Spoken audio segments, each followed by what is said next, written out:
নির্লজ্জ বেআইনি সরকার।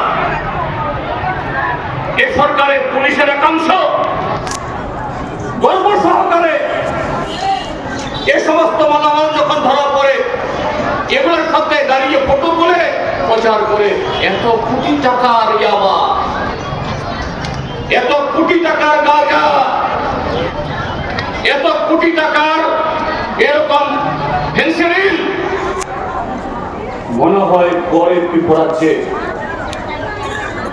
10 থেকে 15 কোটি টাকা শুধু নেশাযুক্ত ধরা পড়ে 30 দিনে, তাহলে এই অঙ্কটা কত? 1 বছরে সংখ্যাটা কত? এটা কি করেছে? শিক্ষা, স্বাস্থ্য, রাস্তা, পানীয় জল,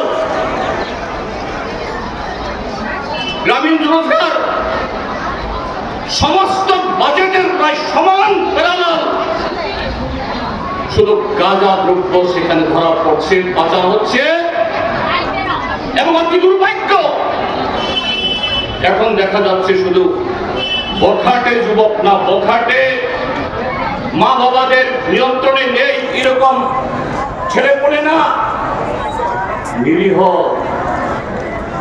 একেবারে গৃহবধূ আমাদের মা বোনেরা, তারাও 2-4 জন ধরা পড়ছে।